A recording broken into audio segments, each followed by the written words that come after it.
Well, we start off today with a UFO cult, known as the Superior Universal Alignment.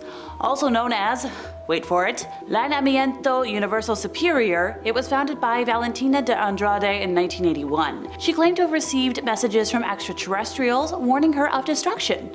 If, however, she shared their warnings with others, she and her followers would be saved. Similar to the Raelians, SUA believes that Jesus was actually an extraterrestrial messenger. They also believe that males born after 1981 are evil and that their lives should end as payment to the superior beings. In 1989, the Amazonian town of Altamira received a sudden increase in reports of missing boys. Not having clear clues about the disappearances, the authorities couldn't do anything about it. By 1993, the reports rose to 19 missing young folks with no trace or clue as to find them. By that time, the bodies of 5 of the missing were found dead with signs of torment and castration, and it was determined that these killings were connected to the medical guild because the castration seemed to be made by a medical expert. But other than that, nobody knew anything and there was no evidence. So the authorities opened an investigation and began to connect the dots between the killings and those who were missing. The bodies of the boys were identified as homeless ones who had worked in the streets, but most of the missing ones had been reported by their families. This fact unsettled and confused the detectives in charge of the investigation, and they were like, okay, both cases can't be related, because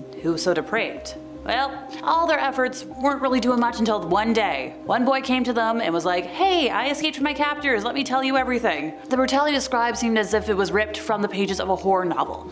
Some of the atrocities that he suffered that I can say included the castration, obviously, and mutilation, everything else I can't say.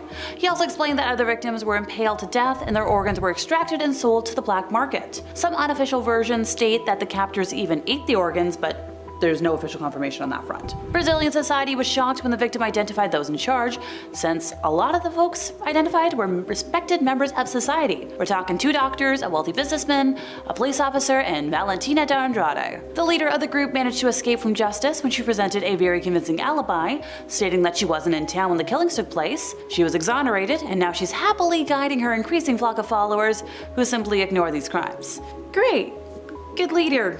Moving on to the Nuobian Nation, which was a black supremacist cult, but instead of enacting a race war, its leader, Dwight York, mostly used it to amass a stable of young body-selling service type SLAVES. So York began founding several black Muslim groups back in New York in 1967 and changed his teachings and names of his groups many times, incorporating concepts from Judaism, Christianity, UFO religions, New Age, and many esoteric beliefs.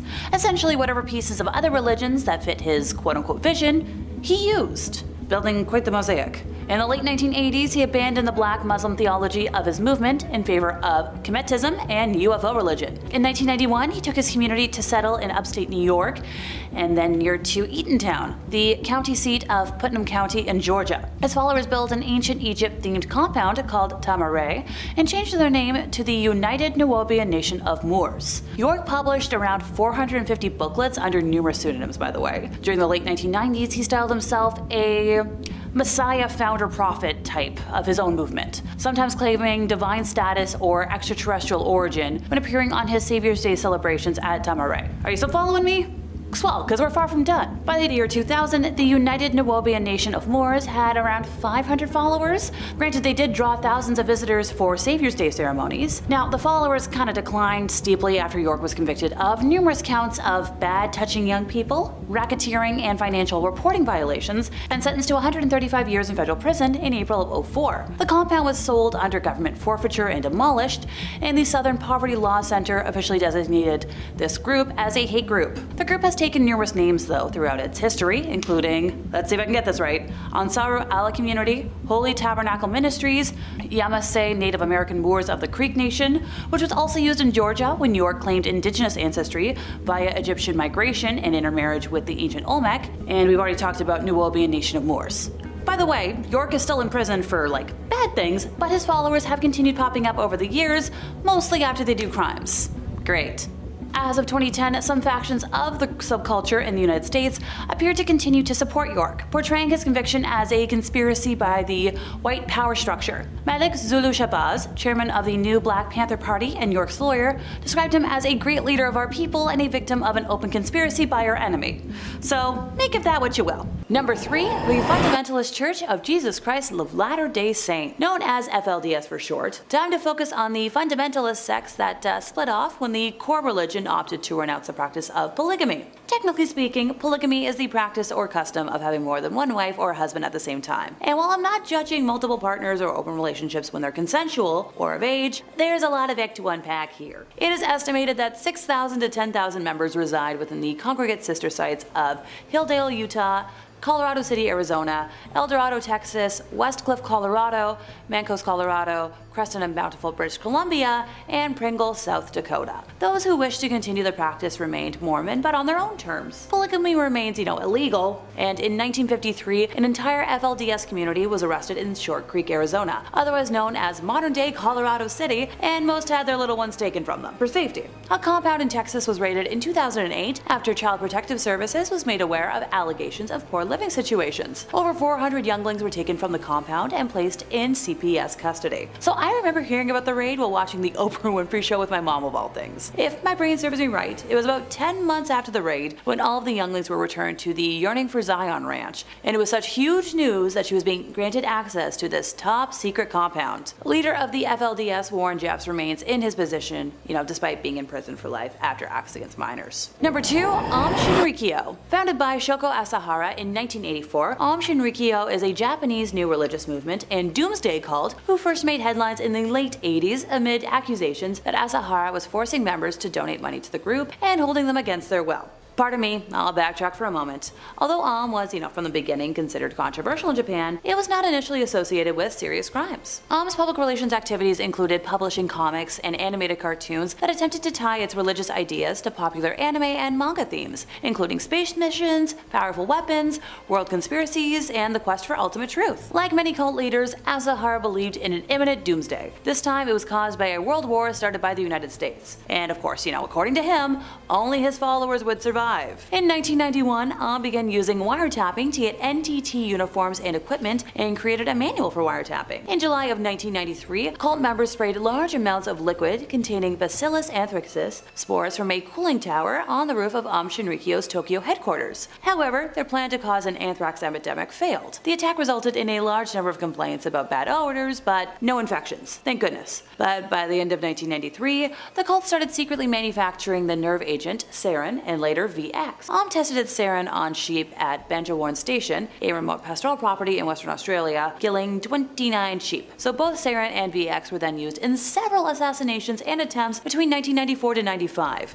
In 1995, the group executed a sarin gas attack in the Tokyo subway, which caused the deaths of 12 people and injured 50 more. The group says that those who carried out attacks did so secretly, without being known to other executives and ordinary believers. After that attack, Japanese authorities learned that the group had also been responsible for the death of lawyer Tsutsumi Sakamoto, who was working on a class action lawsuit against Aum Shinrikyo at the time of his death. Almost forgot, the group also killed his wife and descendant. Yes, independent people.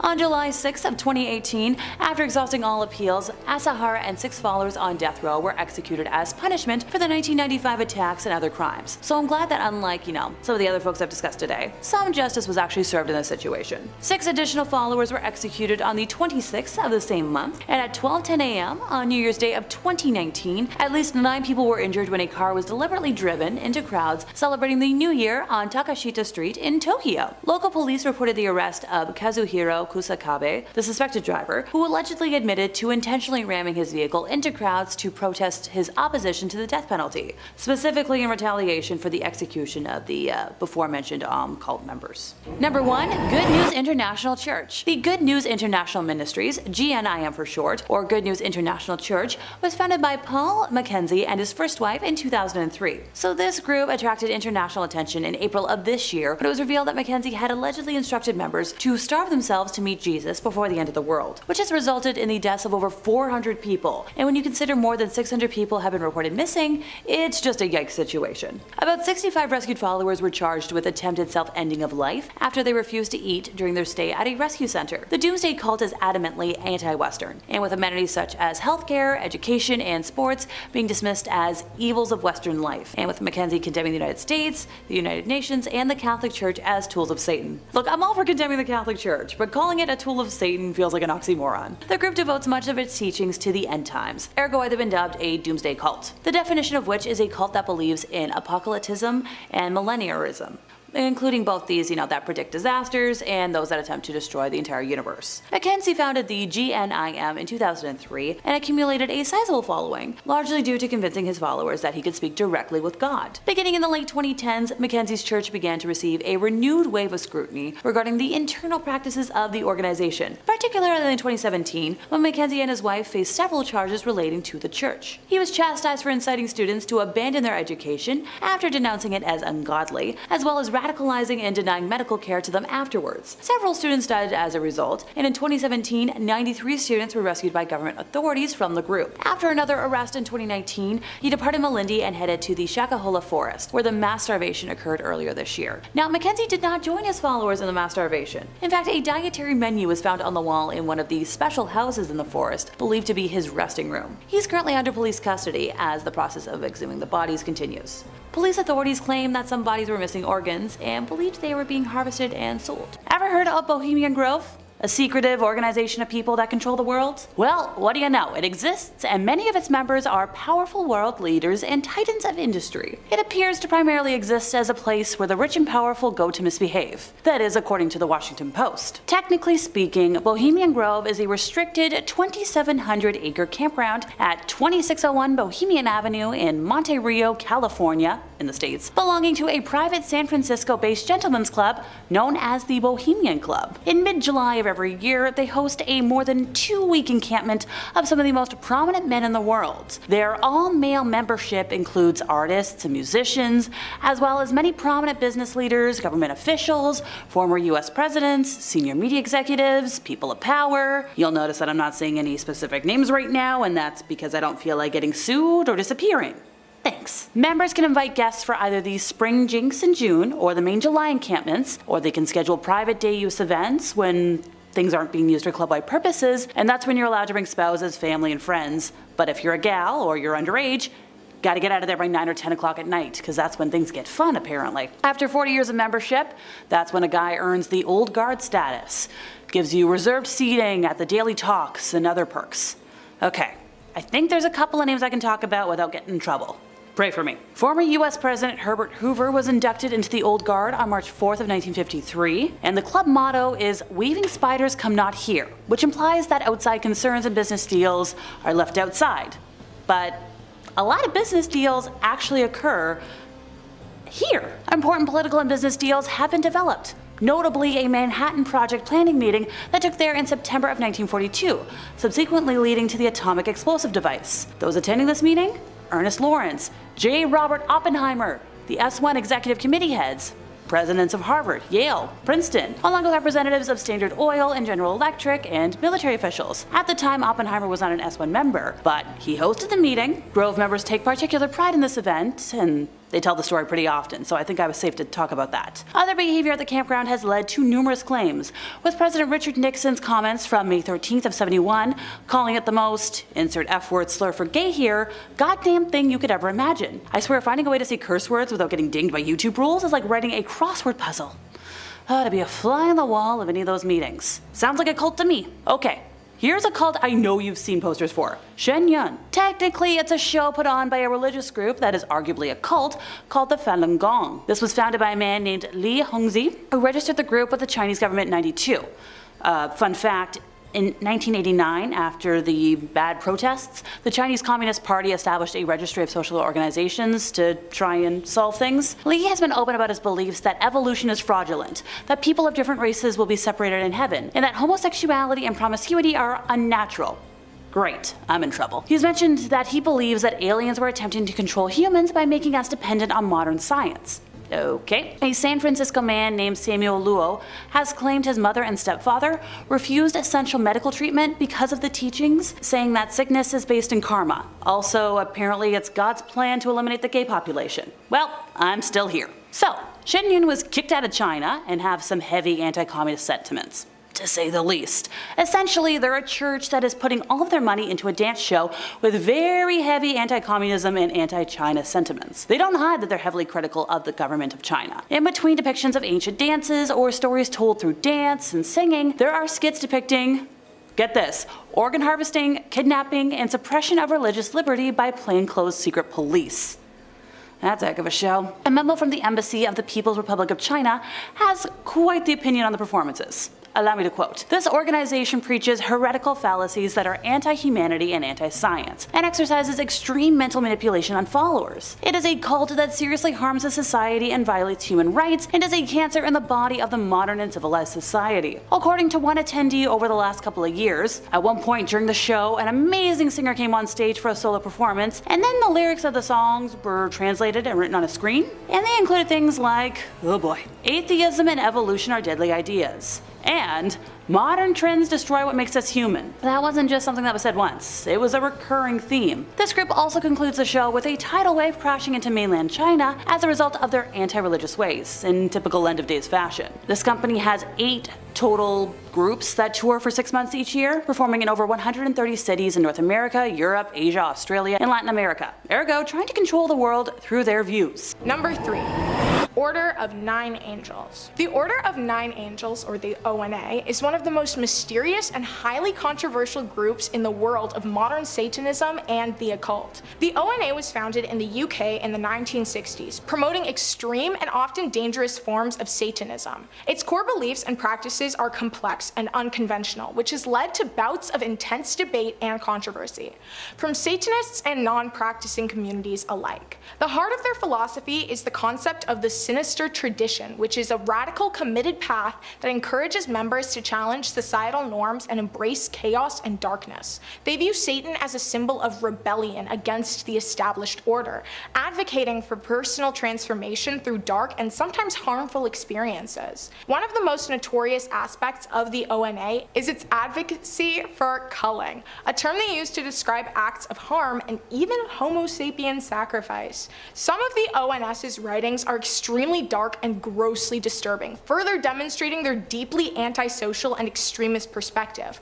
While they remain a highly secretive, tight-knit, and controversial group, their writings and philosophy have managed to spread widely and even found their way into other areas of the occult, impacting various forms of alternative spirituality. The Order of the Nine Angels remains a fringe and extremist organization to this day. Their beliefs and practices are widely criticized and condemned for their proud and loud promotion of harm and extremism. As with any belief system, it's important to approach their beliefs with caution and to be aware of the potential harm and danger it can pose, especially if it's taken to the extreme. Number 2. Sashiko Ido. The bizarre and disturbing saga of Sashiko Ido, the woman who would come to be known as the Drumstick Killer, began in 1990. It all started when her husband suffered a back injury, which not only incapacitated him, but also led him down a very dark path of drinking and gambling, which ended up pushing the couple into very deep debt, which eventually forced them to sell their home and move to a different town. In their new town, they became involved with a religious group, which was deeply involved in spiritual faith healing. But their involvement didn't last long because they used the organization's name without permission and were expelled. This led to Ido's husband experiencing a mental breakdown and disappearing without a trace in 1992. With her husband gone, the descent into her heinous actions began. She moved approximately 100 miles north of Tokyo and started performing spiritual healings.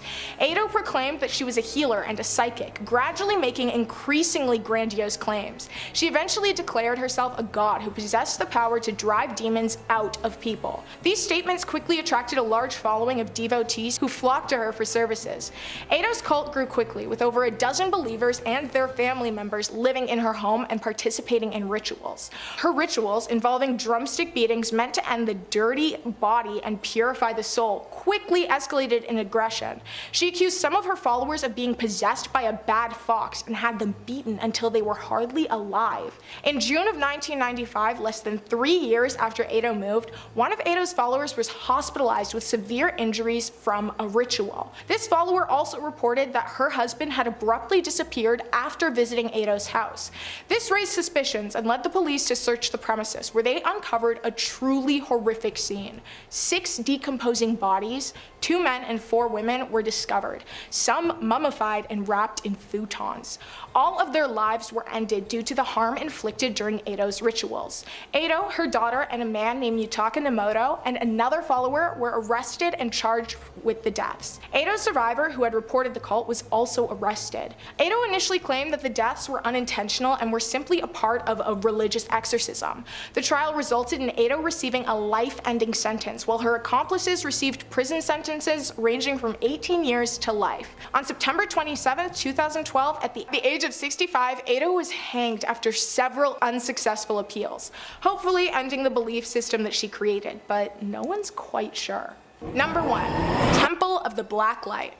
The Temple of the Black Light, which can also be referred to as the Misanthropic Luciferian Order, MLO, which is what I will be calling it because it's the shortest name. The MLO is a group associated with left-hand path spirituality and philosophy. MLO was founded in Sweden in the early 1990s, and it has gained popularity in cult theorists for its unique approach to Satanism and the left-hand path. The central notion of the MLO is the self-created worship that they call Chaos Gnostic Satanism. What sets them apart from many other satanic groups, MLO's beliefs are rooted in a drastic form of nihilism and a deep desire to embrace chaos, darkness, and spiritual rebellion. Honestly, real. They believe in an intangible force called chaos, which they see as a destructive, creative, and transformative entity that has great power and aims to oppose the order and constraints of the universe. MLO's members revere Lucifer as a symbol of enlightenment, liberation, and defiance against traditional religious and societal norms.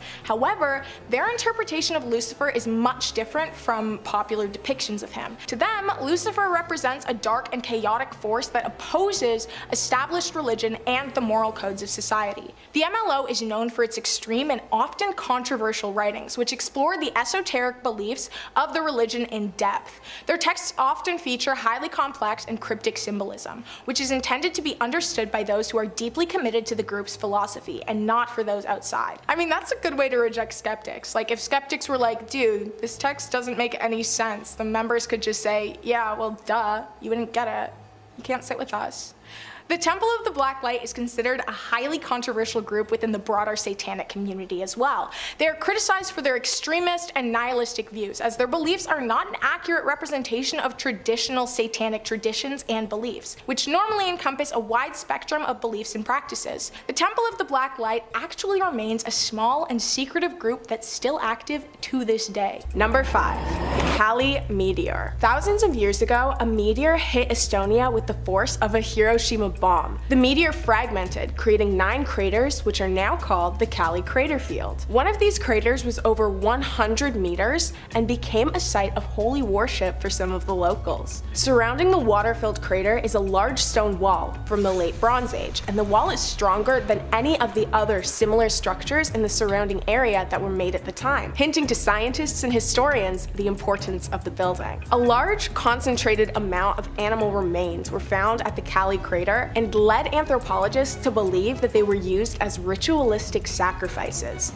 The thing is, the bones were found thousands of years after the wall was built, meaning the crater was a consistent site of worship for thousands of years. There are several legends surrounding the lake, especially in Finnish mythology. Here's a quick synopsis. Quote, Louis, the evil wizard, steals the sun and fire from people, causing total darkness. Ukko, the god of the sky, orders a new sun to be made from a spark. The virgin of the air starts to make a new sun, but the spark drops from the sky and hits the ground. The spark goes to an Aluan, or Kaleven lake, and causes its water to rise. Finnish heroes see the ball of fire falling somewhere behind the Neva River. The heroes head in that direction to seek fire, and they finally gather flames from a forest fire. End quote. The legend mentions a spark of sun, referring to the meteor, which when landed caused a huge impact and a forest fire. I mean, it's like dropping an actual bomb. The impact was insane. The crater has no noted reports of being an active worship site as of today, but such a widespread belief must have been passed down. I highly doubt the beliefs would have just ended there. Number 4. The Pythagoreans. Pythagoreanism originated in 600 BC, based on the beliefs and teachings that Pythagoras and his followers held. Pythagoras established the first Pythagorean community in the ancient Greek colony of Croton. The beliefs spread quickly throughout the land, and the death of Pythagoras created even more popularity as people created their own traditions within the belief system. The beliefs influenced Plato, and through him, they influenced Western philosophy. Most of the surviving information on Pythagoras came from Aristotle and the philosophers of the Peripatetic school. The beliefs spread widely, and some say that they have survived as part of the Bacchic cult and Orphism. The beliefs included science and religion. Pythagoras was very well known in ancient times for his mathematical achievement, the Pythagorean theorem. I wish he wasn't as well known because I hated that class. He was also noted for his discovery that music had mathematic foundations. He's been credited as the philosopher who first discovered music intervals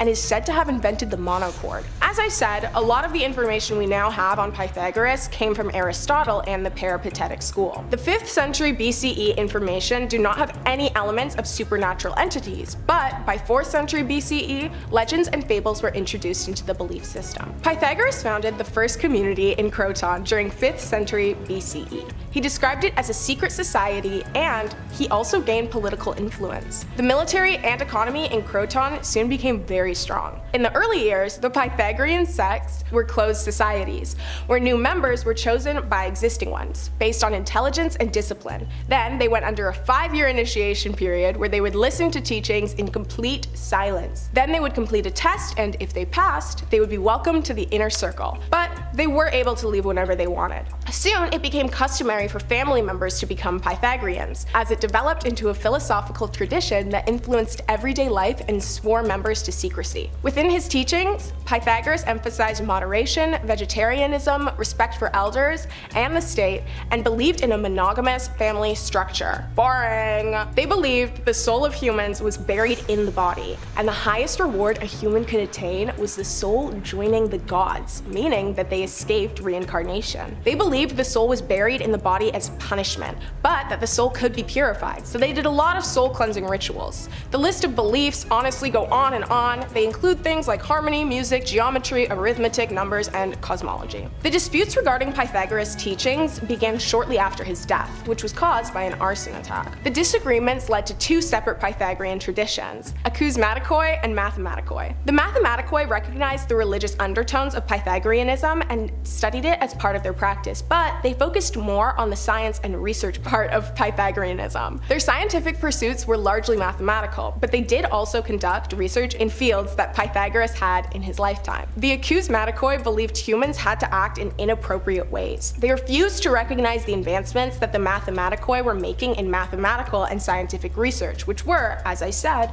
in line with Pythagoras' beliefs. They also challenged his original teachings, including harmony, justice, ritual purity, and morals. The tension between the 2 groups only grew as their individual beliefs grew further and further apart over the years. Number 3. Realism. Realism is the teaching that humanity was birthed by a hyper-advanced race of aliens called the Elohim, who genetically engineered us as their children. Our most famous religious leaders over the years were Elohim human hybrids, whose wondrous abilities and powers were mislabeled as prophets. It's said that by 2035, if Realism's followers have achieved the tenets correctly and fulfilled the movement's teaching by spreading its message and building an embassy to welcome its 39 prophets, the group rose to prominence in the 1970s when its leader, Claude Vorion, who called himself Rayo, claims he had an experience with a UFO where a spacecraft flying overhead was full of beings who told him about humanity's future and past and handed him a Bible and told him it was his mission to build that embassy. Now, all of this sounds like pretty standard cult stuff, worshipping aliens who are secret progenitors, but where things get pretty interesting and worthy of note is that around 2002, a company called Clonaid, with direct ties to Realism,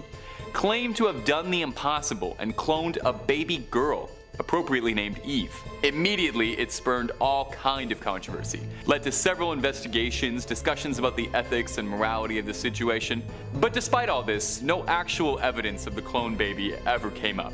Eve isn't the only alleged baby birthed this way through Clonade, with several claims of Clonade brand clones being produced since the original story in 2002, all with dubious claims, including controversial rapper Kid Buu, who claims to have been born there.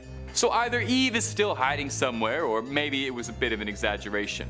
Regardless, Clonade charges up to $200,000 for their services, which might seem a bit expensive, but hey, you're getting a great deal on a clone. You're gonna make your money back on that. So if anyone's got a piggy bank just weighing them down, please send me a message and then get back to me and introduce me to you and your clone. Number 2, the Church of Bible Understanding. Hey, real quick for me, what's your favorite Seinfeld episode? Yeah, I probably could have guessed it was the comeback or the contest, and those are both great answers. But what about the checks, where George gets involved with that group of carpet cleaners who end up trying to recruit for a cult, and he's all mad they want his boss, but they don't want him? That's the kind of shenanigan that could only happen to Costanza. Turns out that episode was based on a real group called the Church of Bible Understanding, although at the time they were going by Christian Brothers Carpet Cleaners, no doubt where the idea came from. This undertaking was one of the group's many noble business ventures, including a used van business and a New York chain of used antique stores.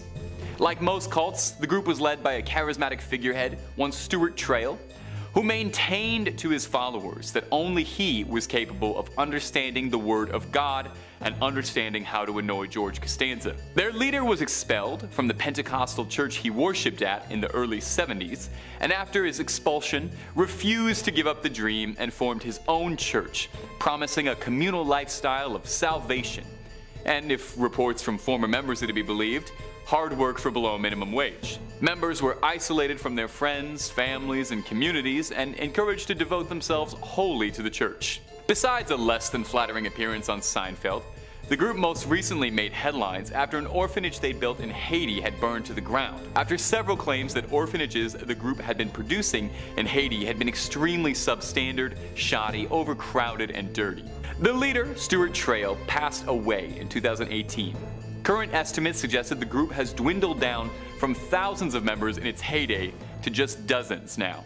And there's no word if Larry David was ever a member or associated. Number 5, the Manson Family. Starting out with the most famous of the cults on this list, we have the group of young people who fell under the spell of Charles Manson in the late 1960s in California, USA. Charles Manson was in and out of prison for most of his life before settling in San Francisco and beginning to establish himself as a guru during the height of the Summer of Love hippie culture. Using some elements from the philosophy of the Process Church of Final Judgment, who believed that at the end of the world, Jesus and Satan would join forces to judge humanity, Manson formed a group of mostly young women, teaching them that they were reincarnations of the original Christians, and that he was Jesus Christ. In a converted school bus, the group made their way to Los Angeles, where Manson preached and continued to grow his group of followers. They stayed in the home of Dennis Wilson, of the Beach Boys, for a time, before eventually moving them to an old disused Western movie set, Spawn Ranch. In exchange for the company of the many female followers, the owner of the ranch, George Spawn, allowed Manson and his growing family to stay at the ranch free of charge. Manson began using his followers for extortion, taking a music teacher who they believed had inherited a large fortune hostage in his home and demanding that he join the cult and turn over the money. The man maintained that they were mistaken, and Manson attacked him with a sword before having one of his followers finish the job. In the cult's most famous incident, Manson sent 4 family members to the home of Hollywood actress Sharon Tate with instructions for them to end the lives of Tate and her 4 guests who were staying with her. The next night, these family members were joined by 3 others and brought by Manson to the home of Leno and Rosemary LaBianca, where they broke in and tied up the 2 residents at Manson's instructions. He then ordered them to dispatch the victims and left. Although it hasn't been conclusively proven, the Manson family are believed to be responsible for at least 15 other people, with Manson himself claiming at one point that he was responsible for 35 total deaths. Manson was apprehended and put on trial along with the family members who had carried out his orders, but the trial showed just what a hold Manson still had over his family. Family members showed up outside the courthouse where they held a vigil while armed with hunting knives. They threatened witnesses, setting fire to one man's van while he was still inside it. The trial itself was also a wild time, with one of the defense attorneys who Manson disagreed with going missing and being discovered murdered, and Manson at one point leaping over a table to try and attack the judge while the other defendants began chanting in Latin. Manson and the murderous family members were sent to prison in 1971. Manson remained in prison until his death in 2017. Number 4. Om Shinrikyo. This Japanese doomsday cult started out as a simple yoga and meditation class, which was founded by Shoko Asahara, using his bizarre interpretations of various forms of Buddhism, Hinduism, Christianity, yoga, and the works of Nostradamus. In 1992, Shoko published a book that claimed that he was not only Christ, but Japan's only enlightened master. He claimed that he had the ability to take away the sins and bad deeds of his followers and transfer spiritual power to them. As is the case in a lot of cults, he claimed that doomsday was fast approaching and that everyone except his followers would be killed.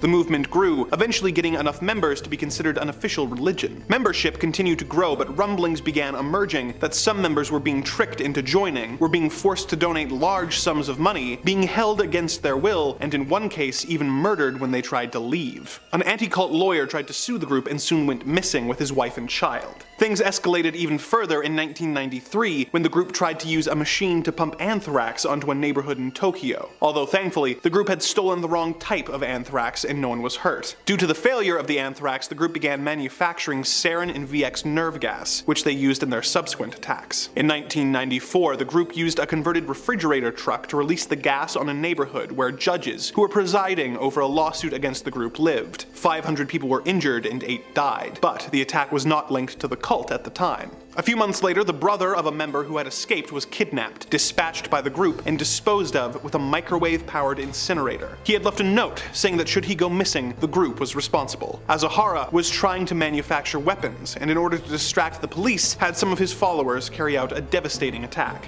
On March 20th, 1995, OM members boarded 5 separate trains in Tokyo's subway system and released sarin gas, resulting in 13 people dying, 54 being seriously injured, and between 980 and 6,000 people being hurt. This distraction backfired, and the police raided the group's base at the foot of Mount Fuji and discovered explosives, weapons, biological warfare agents, and even a Russian military helicopter. Over 150 cult members were arrested. The next month, a burning paper bag containing a hydrogen cyanide device was found and defused. Had it not been found in time, over 10,000 people could have died. Several other similar devices were found in the days following, and more disasters were averted. Asahara was eventually arrested as his cult continued to attack people connected with the investigation, sending bombs in the mail to the governor, resulting in his secretary's fingers being blown off. In October of 1995, the group was stripped of its religious status and went bankrupt, but it managed to rebrand and still operates in a limited capacity to this day. Asahara and the 12 other cult members who had been found responsible for the attacks were arrested and held until their executions in 2018. Number 3 on this list is Anna LeBaron.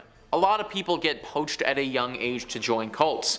It's pretty easy to do that poaching if you can start from birth. Anna LeBaron's father, Ervil, was the leader of a cult that's been linked to over 20 murders. Her father had 13 wives and over 50 children between them all. Anna, in the book that she's written called The Polygamist's Daughter, details how she and the other children were made to feel isolated and were forced to work 12-hour workdays. Her father was wanted by the FBI for organizing the murders of over 10 people. He was eventually captured, but even after his capture, his followers continued to kill. He had made a master kill list and his devout troops were following it. Luckily, at the age of 13, Anna was able to escape with the help of her sister. She went on to go to college and live a relatively normal life, which is kind of crazy to think about considering how her existence started. Number 2 on this list is Clare Ashman. Clare, as many followers of cults are, was poached at a young age and just found herself involved in something that she never wanted to be a part of. The list verse says, Clare Ashman grew up in the very traditional Catholic society of St. Pius X. When she left her family and started life outside the strictly Latin faith, she was confused and unsure of herself. In many ways, she was clueless and uneducated by her family. That explains why, when she turned 15, she was not aware that it was creepy for a 27-year-old man to show interest in her. Unfortunately, without healthy relationships for her to learn from,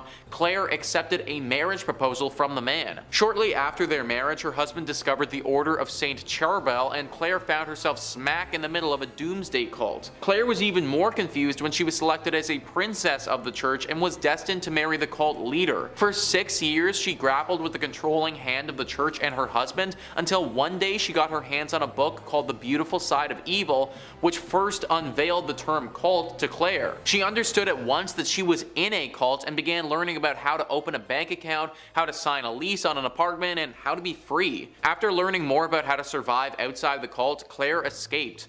She now hopes her retelling of her experiences can help other women find a better life. Imagine getting married to this guy who basically you from when you were 15 and then getting told that you're actually gonna get married off to some other dude.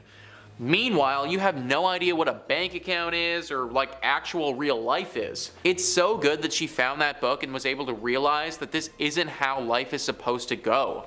I can't imagine how bad things would have got if she had never found it. And finally, number 1 on this list is Rebecca Stott.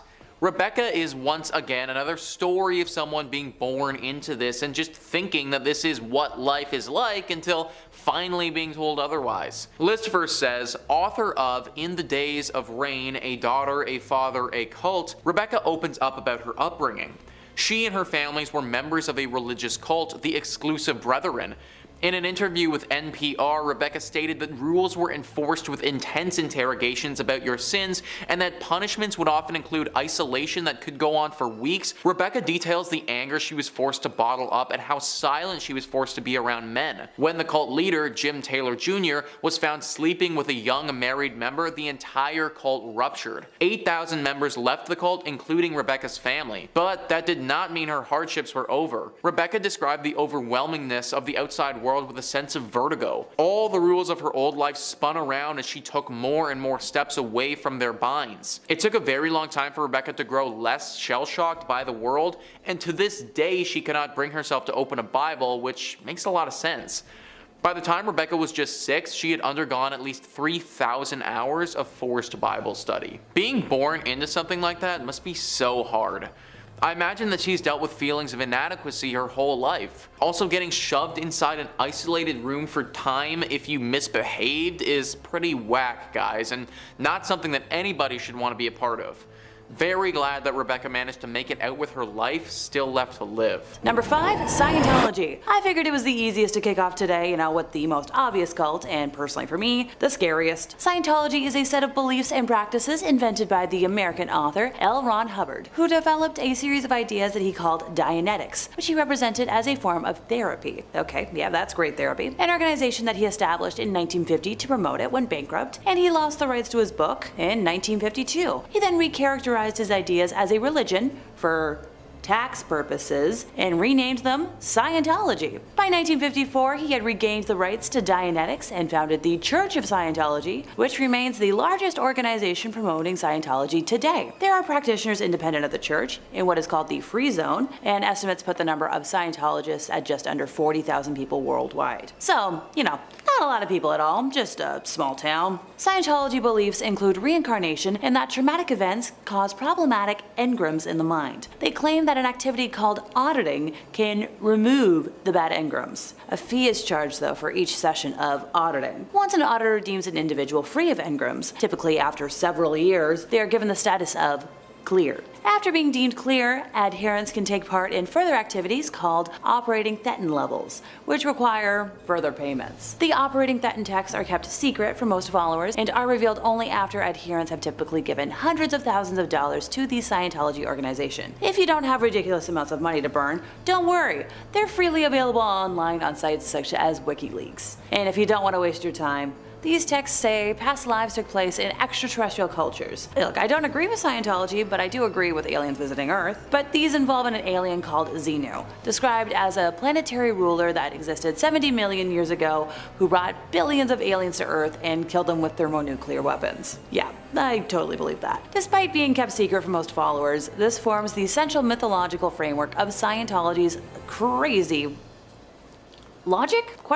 From soon after their formation, these groups have generated considerable opposition and controversy, in several instances because of their illegal activities. In 1967, Hubbard established a new elite group, the Sea Organization, or Sea Org, the membership of which was drawn from the most committed members of the church. By 1981, the 21-year-old David Miscavige, who had been one of his closest aides in the Sea Org, rose to prominence. Hubbard died at his ranch in Creston, California on January 24th of 1986, and Miscavige succeeded Hubbard Hubbard as the head of the church, a position he holds till this day. If you really want a mystery to solve, try and find David's wife. In 2013, actress Leah Remini, a former Scientologist and vocal critic of the organization, filed a missing persons report with the Los Angeles Police Department concerned about her disappearance. The LAPD allegedly contacted Shelley and closed the case within hours. Despite assurances from Church of Scientology spokespeople that Shelley Miscavige is alive and well, many continue to express skepticism. In 2022, after hearing about an investigation into now retired LAPD Captain Corey Palka about alerting others of confidential police investigations, Remini revealed photographs of Palka accepting a $20,000 check from Scientology for LAPD charities in one of a Scientology information kiosk located in the LAPD Hollywood division. While speaking with Palka in his office, Remini noticed a letter of thanks to him from Scientology with an invitation to lunch at their celebrity center. So, bribery. As of 2023, Shelley Miscavige's whereabouts remain unknown, and who knows if we'll ever know. In the 1970s, Hubbard's followers engaged in a program of criminal infiltration of the US government, resulting in several executives of the organization being convicted and imprisoned for multiple offenses by a US federal court. Now, Hubbard himself was convicted in absentia of fraud by a French court in 1978 and sentenced to 4 years in prison. And in 1992, a court here in Canada convicted the Scientology organization in Toronto of spying on law enforcement and government agencies and criminal breach of trust, later upheld by the Ontario Court of Appeal. The Church of Scientology was convicted of fraud by a French court in 2009, a judgment upheld by the Supreme Court of Cassation in 2013. The Church of Scientology has been described by government inquiries, international parliamentary bodies, scholars, law lords, and numerous superior court judgments as both a dangerous cult and a manipulative profit-making business. I could talk about them for hours and just how awful they are, so let me know in the comments if that's, something y'all would be interested in. Number 4, Family International. Initially called Teens for Christ, Children of God, or COG, it was founded in 1968 by rogue preacher David Berg in Huntington Beach, California. Attracting young runaways and hippies, David preached a kind of worship that combined the ways of Jesus Christ with the free love movement of the 1960s. Group living, zealous converting, and isolated communes were all pillars of this church. Members, who amounted to around 15,000 people across the world at its peak, didn't go to work or go to school. And they also didn't believe in the nuclear family, so younglings were grouped together and lived separately from their parents. In the late 1970s, COG became notorious for the sexual practices that one of the founder's own daughters later described as religious sexual coercion. David coined the term flirty fishing, which was a sexual practice in which women would allegedly have sex with men to bring them into the cult. And if that wasn't scummy enough, he also promoted and encouraged the sexualization of younglings within the COG community. As David manipulated the COG family with his sadistic practices, members started leaving the community, including the families of actors Joaquin Phoenix and Rose McGowan, who both grew up in the communes. Former COG members began coming forward in the early 1990s, describing an environment that permitted and encouraged the physical and sexual taking advantage of younglings. Ricky Dupuy appeared on a talk show in 1993 and revealed that he'd been ordered by the group to forcibly fornicate with someone barely in the double digits of age. Ricky later took his own life, sadly, like many other members of the group, including the founder's son, Ricky Rodriguez, who was sexually taken advantage of throughout his life by his father and the group. Although David died in 1994 while under FBI investigation, the cult continues to exist and now goes by the name Family International, although the group claims that the horrific practices are a thing of the past. Why do I not believe them? Next up, we have Providence, which is officially known as Christian Gospel Mission, CGM, Jesus Morning Star, or JMS. Geez, a lot of these things have a lot of names. It's a Christian new religious movement founded by Jung Myung-suk in 1980 and headquartered in Wolmyongdong, South Korea. I swear I looked up how to pronounce it, folks. It's been widely referenced by international media as a cult, and you're about to find out why. So in the 1970s, this leader was a member of the Unification Church, or UC, which he based his teaching on. When he founded his own group in the 80s, it criticized Christian teachings and beliefs and maintained that their leader was the second coming of Jesus Christ, and was later expelled from the Methodists. The name was changed to the International Christian Association in the mid-1980s, and a rift occurred in the group in 1986 when the vice president of Providence attempted to act on the scandal surrounding the group, but he was shut out of the organizational system, and Jung consolidated all the power around himself. In October of 1999 was when the organization officially became Christian Gospel Mission. So what were the lessons of this cult? Alrighty everybody, buckle in. One lesson implies that those who do not meet the leader will not go to heaven. Another is that anybody who's going to betray the leader, you're committing a grave crime. During the instruction of the advanced level of the 30 lessons, it is taught that your leader is the Messiah, proven through the numerological interpretation of prophecy dates and times in the book of Daniel. Providence preaches the advent of the complete Testament era and allegorizes the relationship between God and man to that between the groom and bride, or two lovers. It also teaches that the original sin was caused by Eve's intercourse with the fallen angel, who turned into Satan. And Providence teaches that this can be redeemed by having intercourse with your leader. Oh yeah, forgot that little thing.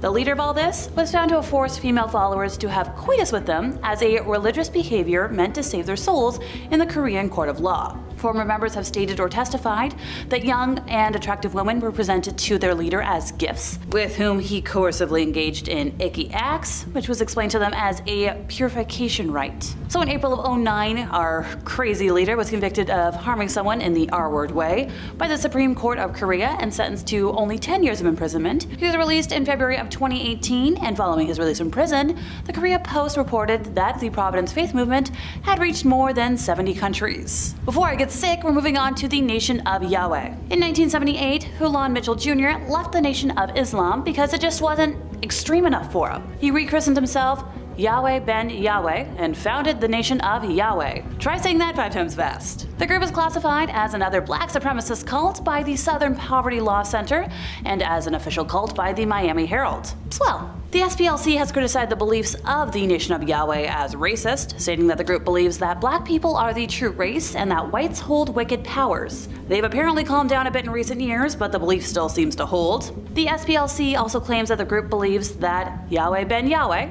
had a mission to vanquish whites and that it held views similar to those of the Christian identity movement, which believes that Aryans are the true bad guys and non-whites are devils. It got to the point where Yahweh proved so popular that he got his own day in Miami, but then he started commanding his followers to kill for him, went to prison for conspiracy to commit killings, and died shortly after his release. He still has a handful of followers in Miami though, although their activity seems to be mostly limited to like Yahweh's the best and posting memes about bad things and homophobic scourges on their Facebook page. The group is reportedly spread throughout the US and no longer concentrated in one location. More recently, the group appeared in the news back in 2012 after Michael the Black Man, real name Maurice Woodside, a member of the group who is now a conservative activist, was invited to speak at a rally for Rick Santorum's presidential campaign, during which he said that Democrats were similar to Yazis. Woodside has since become a vocal supporter of Donald Trump, but continues to defend Yahweh Ben Yahweh and the nation's beliefs. Alrighty everybody, we're going to end today with the 12 tribes, formerly known as the Vine Christian Community Church, the Northeast Kingdom Community Church,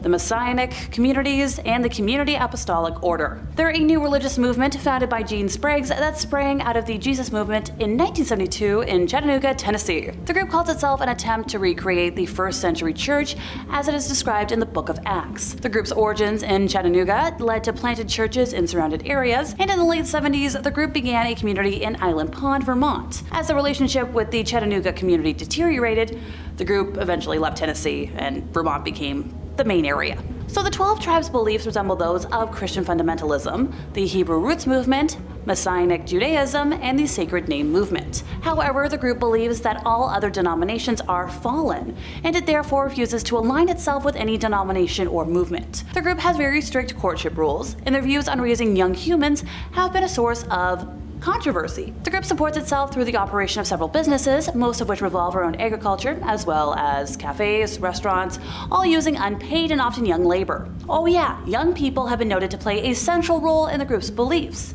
especially the sons. The 12 tribes believe that it is the parents' responsibility to properly enforce a consequence for sin, so as to allow young people to maintain the state of a clean conscience. So over time, future generations will be better equipped to deal with or overcome the faults of their predecessors. This will apparently enable future generations of the group to hopefully be the 144,000 of Revelation 7. If it wasn't already obvious, folks here are homeschooled, and within the group, young people are apprenticed to elders by the age of to be trained in crafts and specialized labor. The group acknowledges using corporal punishment with a reed-like rod, like a balloon stick, across the rear end, and many former members say punishments can include severe repetitions to the point of fluid release or collapse, and are often repeated daily. The group has obviously ignited controversy and garnered unfavorable attention regarding their practices and accusations of harm. They've been criticized for their beliefs and practices, including for their supremacist views towards Black and Jewish people outside of their membership. The group's teachings have been characterized as racist, misogynistic, and homophobic, and ex-members report excessive corporal punishment, failure to stop harm, and exploitation of followers for labor. Some governments and advocacy groups have labeled the group a cult, and well, I can see why. And that brings us to the end of our time once again, and my brain has officially melted for the day. Number 5. The Cult of Dionysus.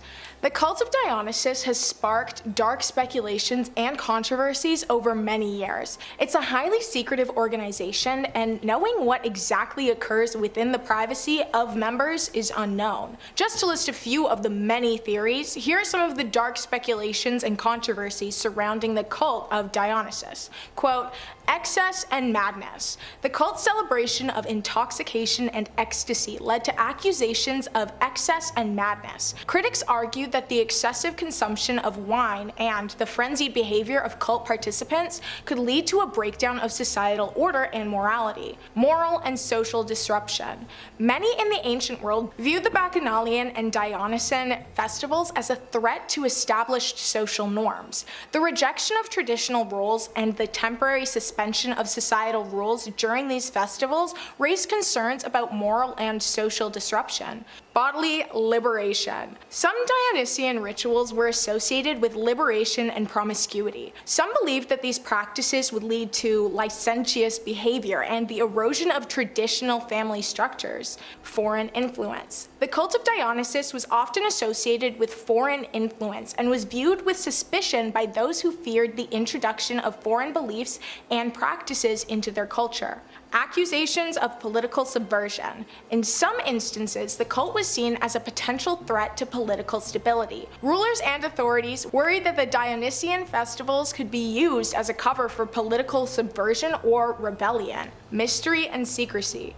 The secret and exclusive nature of some Dionysian rites gave rise to speculations and conspiracy theories. The mystery of religion aspect of the cult fueled rumors and concerns about what might be happening behind closed doors. Tragedies and harm. The association of Dionysus with tragedy in Greek drama led to the belief that participation in Dionysian rituals could result in real-life tragedies and harm. End quote. Though the speculations likely do hold some truth, being able to definitively answer whether any or all of these theories are true is impossible. Records of the cult's activity were often exaggerated through misunderstandings or misinterpretations of the cult's practices. But it is thought that many of the rituals have been spotted throughout history, hinting that the cult may not be as inactive as many think. Number 4. The Blackburn Cult. May Otis Blackburn's cult, which is referred to with many names, including the Order of the Doves and, of course, the Blackburn Cult, was a controversial religious movement that emerged in Los Angeles, California. The cult's beliefs and practices were described as a combination of mysticism, apocalyptic prophecies, and unorthodox spiritual teachings. The cult was unofficially founded in the early 1920s, centering its teachings on the notion that May Otis Blackburn, their leader and founder, was a chosen prophet, selected by divine forces to guide followers through the impending end of the world. May claimed to receive direct revelations and instructions from angels and other spiritual entities. She warned her followers to prepare for the looming apocalypse, leading them into believing that only they would be saved from the cataclysmic events she spoke of. The beliefs also included select sections of witchcraft and mysticism, which actually led to legal troubles for May Otis Blackburn and her followers. In 1929, she, along with her son Raymond, faced a high-profile trial in which they were accused of practicing witchcraft and defrauding their followers. The trial received significant media attention and portrayed the cult as a group of radicals who manipulated their members for personal gain. May Otis Blackburn was a writer also. She produced numerous books and pamphlets to spread her religious doctrines and apocalyptic visions. These writings played a crucial role in spreading her teachings and attracting new converts to the Order of the Doves. Despite the cult's strange practices and legal challenges, it managed to gather a following during its existence. However, the relentless scrutiny from the law surrounding a certain body found under a house frequented by the cult, and disturbed opinions from the the public ultimately led to its disbandment. May Otis Blackburn's life took a quieter turn after the cult's dissolution, and she passed away in 1951. But to this day, it's not known certainly whether there are still practicing members, whether it be people who grew up in the cult or those whose parents raised them under the set of beliefs. Grigory Rasputin, the legendary Russian mystic and healer, developed a devoted following during his time in St. Petersburg, particularly into the early 20th century. While it might be a stretch to label it a cult in the traditional sense, he did attract a group of followers who revered him as a holy man with supernatural powers. His rise to prominence began when he arrived in St. Petersburg in the early 1900s, claiming to possess healing abilities and a direct connection to God. His charismatic personality and rumored ability to cure Alexei, the hemophiliac son of the Tsar Nicholas II and Empress Alexandra, gained him favor within the Russian imperial family, mostly Alexandria, but still, that was plenty for the time. His influence then extended beyond the royal court, as he attracted followers among the Russian nobility, clergy, and common people. A lot of folks believed that he possessed mystical powers, including the ability to predict the future and influence political decisions. Sounds like a cult taking over something to me. Some folks even credited him with supernatural abilities such as mind control and hypnotism. Once again, we're checking off all the boxes. Rasputin's followers formed a kind of informal cult around him, gathering at his home, seeking his guidance on matters of faith, healing, and personal advice. They saw him as a holy man, capable of performing miracles and offering spiritual enlightenment. Granted, his reputation wasn't without controversy. His unorthodox behavior, including his heavy drinking, promiscuity, and rumored involvement in dark and depraved activities, led to a lot of speculation and condemning from both the Russian Orthodox Church and a lot of Russian society. The man liked to have coitus, and he liked to have it with his followers. Now, despite the criticism and opposition he faced, his hold over the imperial family remained strong for quite some time, because Empress Alexandra relied on him for advice and support. Granted, his influence ultimately became a liability for the monarchy, contributing to growing resentment and discontent amongst the Russian people. So, what happened? Well, in December of 1916, a group of nobles, alarmed by his influence and concerned about the state of the monarchy, were like, let's assassinate him. How'd they do it? Well, they poisoned him, they fired at him, and they drowned him. I don't have enough time to go into detail, but rest assured, if it takes that much to kill somebody, they're not human like you or I. While his followers might not fit the traditional definition of a cult, their unwavering devotion to him and belief in his supernatural powers played a significant role in shaping his legacy as one of the most mysterious and controversial figures in Russian history. Also, his control over the monarchy.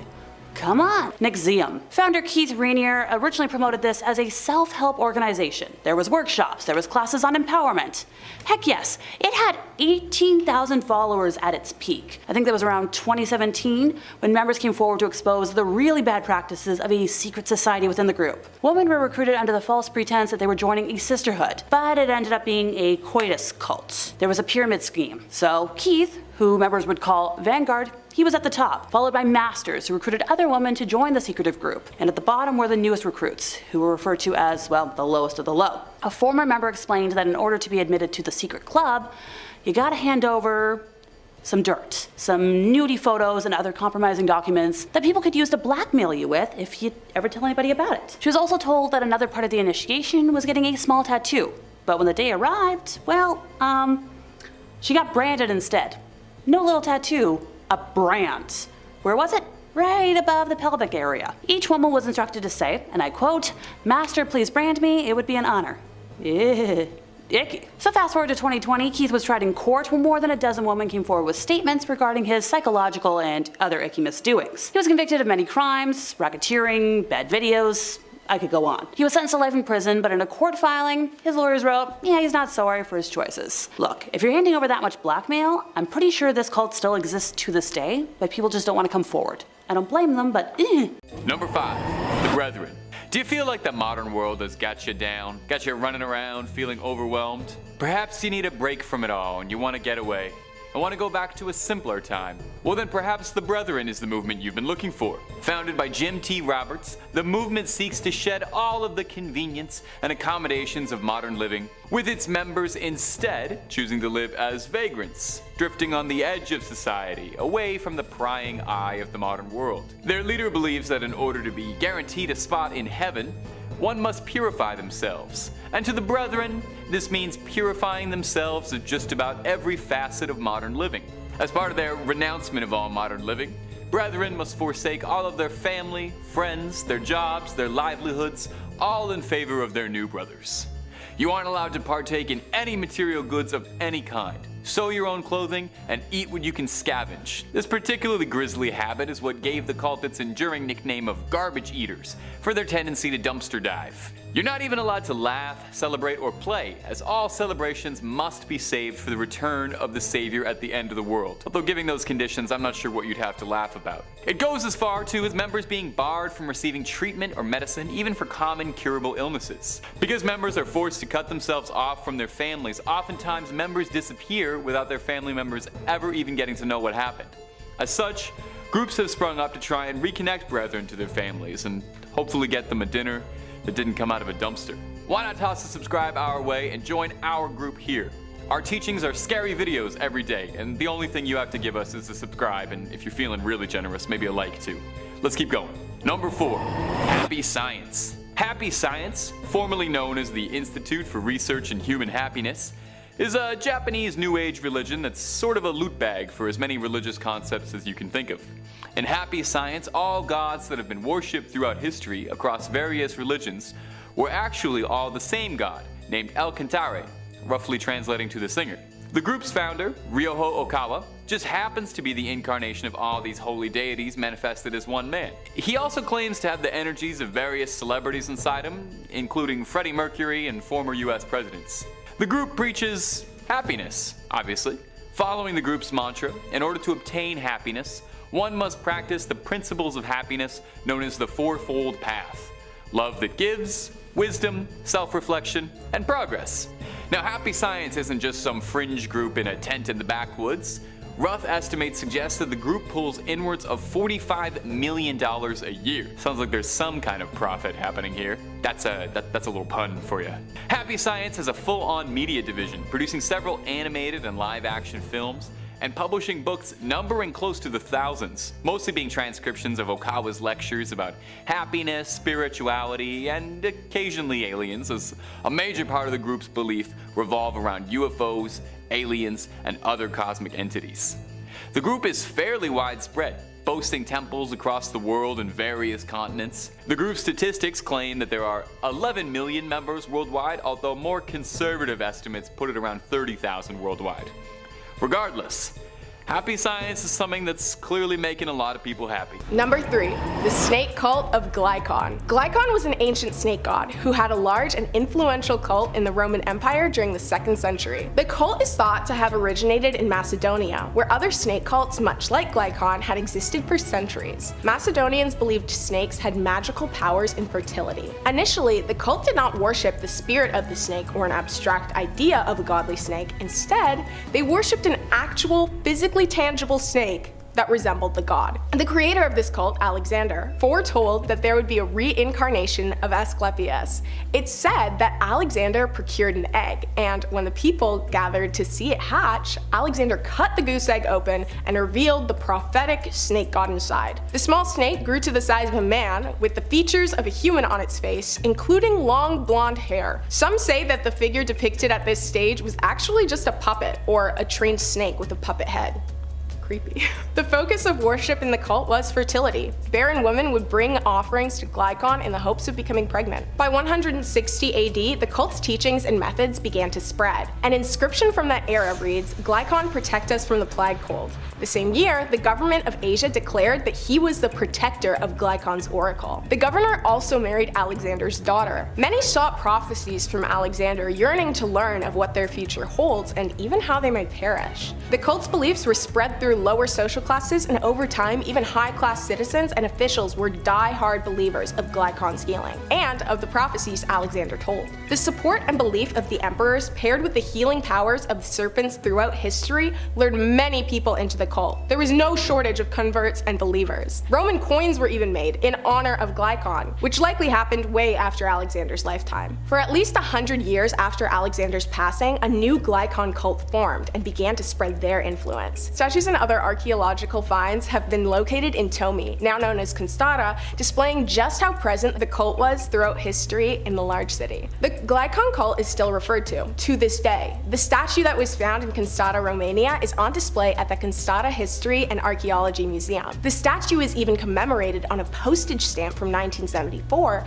and on a 10,000 lei banknote from 1994. And to this day, people declare themselves as devotees of Glycon. Talk about a long-lasting influence. Number 2, the Elysian Mysteries. The Elysian Mysteries were initiations that were held every year for the cult of Demeter and Persephone. They took place at the Panhellenic sanctuary of Ulysses in ancient Greece. They're considered the most famous of the secret ancient Greek religious sites. Their basis was an old agrarian cult, and there's evidence that they were derived from the religious practices of the Mycenaean period. The mysteries referred to Hades' abduction of Demeter's daughter, Persephone, and was told in 3 phases: descent, search, and ascent. Originally, the cult of Demeter was private, hidden under the Telesterion. Some of the practices are seemingly influenced by other religious practices, specifically those from the Mycenaean period. The group would hold a feast. At the beginning, priests would fill 2 special vessels and then pour them out, one to the east and one to the west. Then, the people would look upwards and downwards while chanting, "Reign and conceive." Then, a child was initiated into the group from the divine fire. Honestly, I tried to decode this part for a while, but I had very little success, I'm sorry. The climax of the celebration represented the force of the new life. When the mysteries started, immortality was not a part of the beliefs, but as time went on, they believed that it would grant them a better fate in the underworld. Eventually, the mysteries were spread wide, and people from all over flocked to participate. Eventually, the mysteries were controlled by 2 families, which led to a huge number of initiates. The only requirements were that you had never directly caused someone's death and that you were able to speak Greek. Men, women, and slaves were all welcome. The mysteries came to an end around 170 AD, after it was ransacked by the Samaritans. Eventually, the building decayed and the religion died down, but it is still referred to often in art and literature, and many interesting theories regarding present-day mysteries have been mentioned. Number 1, the Cult of Sacrifice. The Cult of Sacrifice is a pretty interesting one, and it actually differs a lot from the others because the cult did not worship any specific entity or object of power. The Cult of Sacrifice originated thousands of years ago, but its presence was not constant. It mainly occurred during great times of stress when its beliefs and practices would be most useful. Records of the cult are poorly recalled and only exist in written form, so the origin's location is unknown, but it is speculated that it began in the eastern hemisphere of Rathnir because most written evidence was found there. As I mentioned earlier, the cult did not have an object or entity that they worshipped. Instead, they believed in sacrificing elements of their own life for the good of others. The cult was based on the idea of charity and self-sacrifice for the benefit of others, in particular, those who need it most. The cult took these ideals to an absolute extreme though. They would starve and fast, not because it was a religious practice, but because they'd given all of their food to others who were perceived as having less. They were minimalists, not because they wanted to be, but because they would give all of their money and material possessions away to those who were perceived as having less. Essentially, they would damage themselves to the point of illness and death just in the name of sacrifice and in the hope of helping. This was most likely the reason that the cult had such sporadic activity throughout centuries, because you know, they were pretty extreme and a lot of people didn't survive. To join the cult, the only thing necessary was the blessing of an existing cult member, like any cult member. So yeah, it was able to spread through small communities pretty quickly. I'm kind of stuck on how strange the towns that this cult was prominent in probably looked. Like, I'm imagining people sleeping on the streets, freezing, overheating, and starving, while there's just like a massive hoard of food that they've placed in the town center for the less fortunate. But like, no one will touch the food, and all of their houses are empty because they're the only ones living there. Crazy. The cult is essentially extinct because, you know, mostly everyone who was a member ended up dying from their loyal devotion. However, the cult came to its official end on August 8th, 2021, when the last member died. The cult officially died because, if you remember, the only way to join the cult is to be blessed by an existing member. So, the faith is officially extinguished. I mean, their ideology is good, but extremism is never good. Middle ground, that's the sweet spot. Number 3 on this list is the Fundamentalist Church of Jesus Christ of Latter-day Saints. You guys might be familiar with this one right now, as it's currently very popular. Netflix just released a documentary about this cult, so if you want a more in-depth summary of what went down, definitely go check that out. Ranker says that this cult was an offshoot of Mormonism that's constantly in the news for unsavory reasons. FLDS openly embraces polygamy, which the mainstream LDS outlawed a century ago. The group has anywhere from 6,000 to 10,000 members in rural Utah and Arizona, with the group having almost total control of 2 small, linked border towns in 2 states. While Mormon splinter groups had been around long before, the FLDS was incorporated in 1991 by a group of men who had been excommunicated by the church. They went through a range of leaders who all declared themselves prophets until being taken over by Rulon Jeffs in 2002. He passed shortly thereafter and his son Warren took over. It was under Warren Jeffs that the FLDS practices of child marriage, bigamy, incest, racism, abandonment of teenage boys all became public knowledge. Jeffs was sent to prison in 2007 but continues to be the de facto head of the church while his successors squabble for power. This cult certainly isn't as powerful as it once was, and you have to imagine that as time goes on and more people are educated on what this cult did in the past, that will continue on a downward trajectory. But for now, they still aren't totally finished, and if you wanted to, then you could join this group. Absolutely do not do that though, because these people get up to some very weird and often illegal things. Like the leader was literally sent to jail and is still there rotting away. I would not want to get myself into a situation where I'm anywhere close to the people that support that guy. Number 1 on this list is Church Universal and Triumphant. Yet another cult of personality in New Age clothes, the CUT was founded in 1975 as an offshoot of a different movement, Summit Lighthouse. Founder Elizabeth Clare Prophet pitched herself and her husband as messengers of the Ascended Masters, a set of spiritually awakened ancient beings central to the Theosophy belief system. They also threw in elements of Christian Science, the I Am movement, and Mormon-style doomsday prepping. The prophets grew wealthy enough to buy large spreads in the Santa Monica Mountains and Montana, while members drove themselves into debt building fallout shelters and paying huge sums of money to reserve a spot in the post-nuclear conflict society. The church was also accused of making illicit straw purchases and of using sleep deprivation against members who attempted to leave. In ill health, the prophet retired in 1999 and passed 10 years later. Since then, the church has gone through legal problems and succession squabbles, but members still meet on a regular basis. So yeah, just join this cult if you want to potentially get tortured from sleep deprivation. Oh, and while we're torturing you, we're also gonna take all your money and invest it into some underground bunker that you'll probably never use. If that doesn't sound like an excellent use of time and money to you, which it probably shouldn't, then I really wouldn't recommend joining this cult. Number 5 on this list is Sarah Edmondson. Sarah Edmondson is a Canadian actress who's known for her roles on The Vow, Geronimo Stilton, and At Home in Mitford. She's also known for having been part of a cult. Listverse says, Sarah Edmondson, a young actress, had been searching for a newfound purpose in her life when she boarded a cruise designed to explore spirituality. She did not know that it was a front for the infamous cult NXIVM, nor did she know that it would dictate the next 12 years of her life. During her time in the cult, she climbed the ladder into a position that gave her immense wealth. The power she found herself in was exciting, and it was not until she was inducted into the secret subgroup of the cult that it didn't feel like a positive experience. When she was branded with the letters of the founding members of the cult, she decided that she'd had enough. She became a whistleblower on the cult, drawing worldwide attention to the famous actors and actresses involved in the pyramid scheme and trafficking cult. Sarah Edmondson went on to write a book, Scarred, but it's a bit troubling. She lured many young women into the cult, but her book seems strangely void of guilt or remorse. Instead, her writing is self-indulgent and gossip-filled. Though she was certainly abused within the cult, she was not blameless for her own wrongdoings. Interesting. If what Listverse says is true, then Sarah might not have been completely from blame for some of the stuff that happened in this cult. I looked into some of what the cult did, and it was not good, guys. This cult was rotten to the core. The founder, Keith Raniere, finally got his though. He was recently sentenced to 120 years in prison. Number 4 on this list is Brielle Decker. Brielle's story is one that is truly moving. Brielle is a true hero.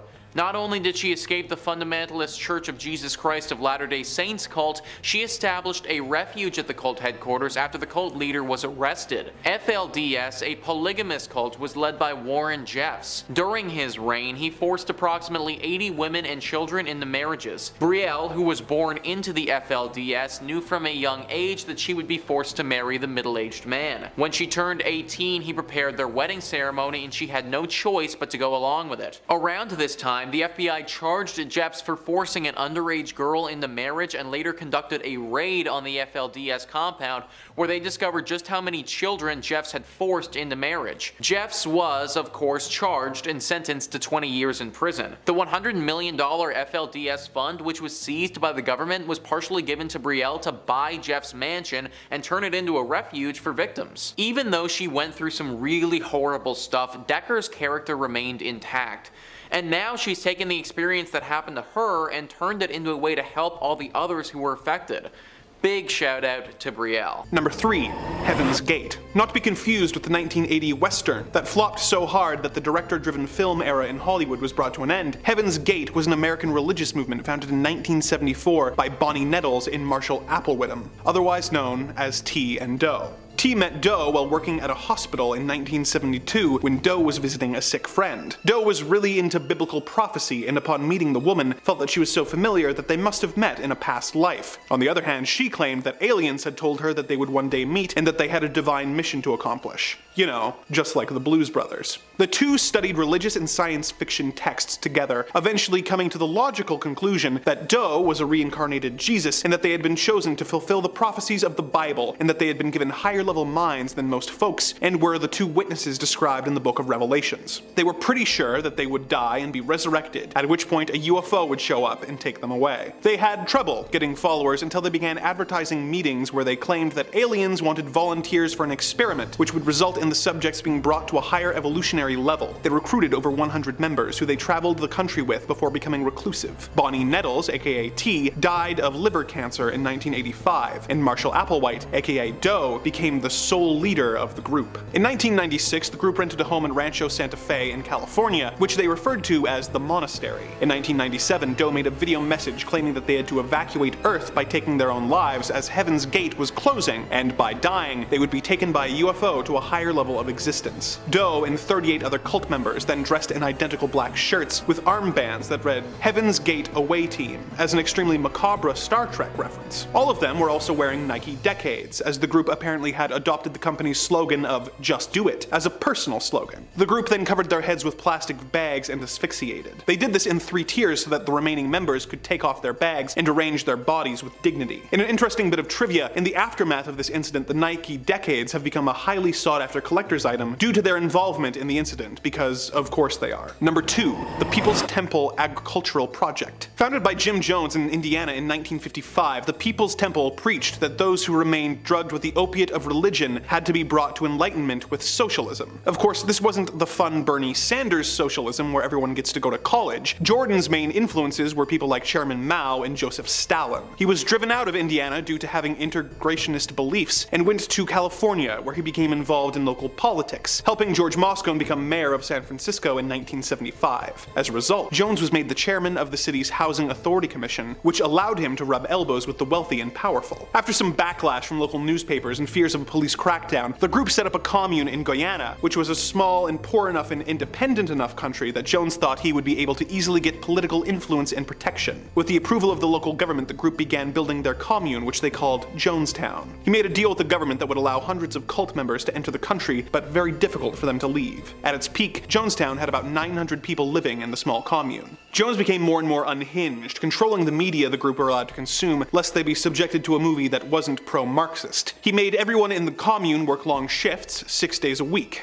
He continued to brainwash and manipulate his people, telling them that they would soon be under attack by the CIA and should prepare to eventually take their own lives as a form of revolutionary protest, and had them guard the entrances of Jonestown with machine guns and machetes. As concerns from family members in the states grew, investigations into Jonestown began. When a delegation of investigators, reporters, and concerned relatives went to visit the commune, they were able to convince a few members to defect. As they tried to return to the states on 2 planes, one of the defectors produced a handgun and began opening fire on the other passengers. At the same same time, a tractor trailer stormed the airstrip, with the passengers of the trailer producing shotguns and firing at the planes, with none on board surviving. While this was happening, Jones had a cocktail of poisons mixed into a large tub of grape Flavor-Aid, and had the 909 residents drink it and take their own lives. Despite the fact that it was Flavor-Aid that was used by Jones, the incident was the source of the expression, "drink the Kool-Aid." Number 1. The Thuggee Cult. The Thuggee were a secret society operating in India in the mid-1800s who were known for attacking travelers and garroting them with a weapon called a rumal. Its members were trained from childhood in its use. They considered efficient and quiet acts of murder to be the greatest accomplishment possible.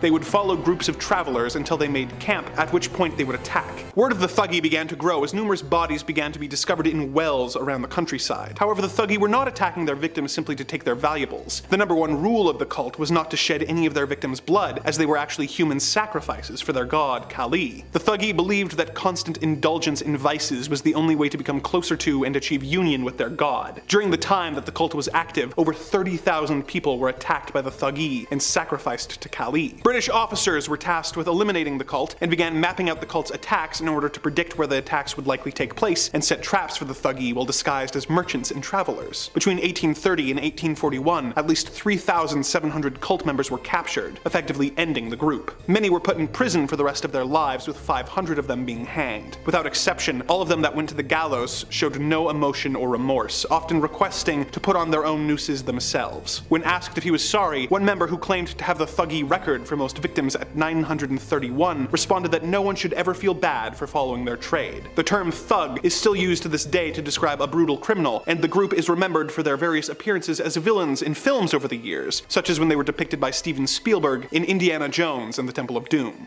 Coming in at number 5, Rosemary's Baby.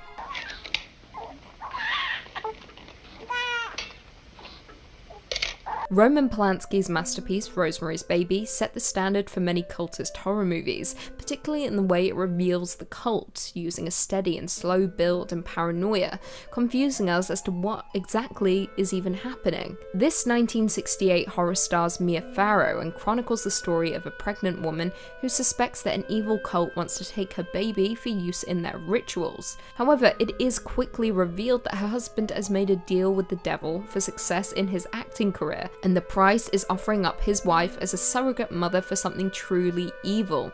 Satan's son. That's right, the cult uses Rosemary as a sacrificial lamb for Satan's grand return through his own offspring, and it is truly terrifying. The general sense of unease throughout the movie is why Rosemary's Baby is an absolute classic, and perhaps one of the scarier movies in the horror genre. The horrors depicted on and off the screen aided in the rumour that the film was actually cursed by the cult and summoned demons, with many incidents occurring off-screen to the cast and crew, including the slaying of Roman Polanski's wife, Sharon Tate, at the hands of the Manson family. In third place, we have the People's Temple. In the 1950s, Indiana resident Jim Jones founded a church that he claimed promoted socialism and equality, with the religious elements of Christianity. So initially, he was a little more than, just like a charismatic hustler who faked faith healings by having audience plants pull chicken livers out of congregants' mouths. But as the years progressed, he demanded more and more of his followers. In the early 1970s, Jones moved his group to California and set them up in a commune-like settlement in the Redwood Valley. After he established several locations throughout the state, including its headquarters in San Francisco, the temple forged ties with many left-wing political figures and claimed to have 20,000 members,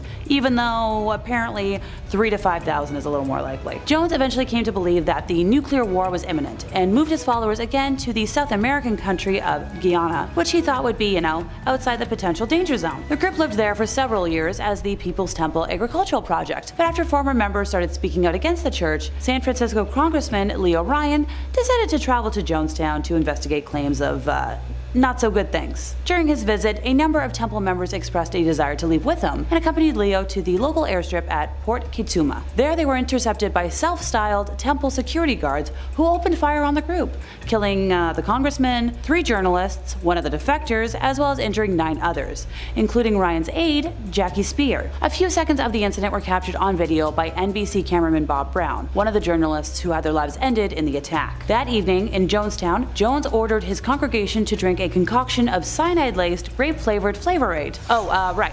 This is where the phrase drinking the Kool-Aid originates. All in all, 918 people died. This includes 4 that died at the temple headquarters that night in the Guyanese capital of Georgetown. Some members resisted ending their lives and were injected with fatal doses of cyanide, as were those too young to drink the drink, and some others survived by fleeing through the jungle. Until 9/11, it was the largest loss of American civilian life in history, which sends a chill down my spine to just think about. Just a teensy little side note, by the way. Surviving temple members of the mass death in the US announced their fears of being targeted by a hit squad composed of Jonestown survivors. Similarly, in 1979, the Associated Press reported a US congressional aide's claim that there were 120 white brainwashed assassins out from Jonestown awaiting the trigger word to pick up their hit. Temple insider Michael Prokes, who had been ordered to deliver a suitcase which contained temple funds, which were supposed to be transferred to the Communist Party of the Soviet Union, killed himself in March of 1979, 4 months after the Jonestown incident. In the days leading up to his death, Michael sent notes to several people, together with a 30-page statement he had written about the temple. He had arranged for a press conference in a Modesto, California motel room, during which he read a statement to the 8 reporters who attended,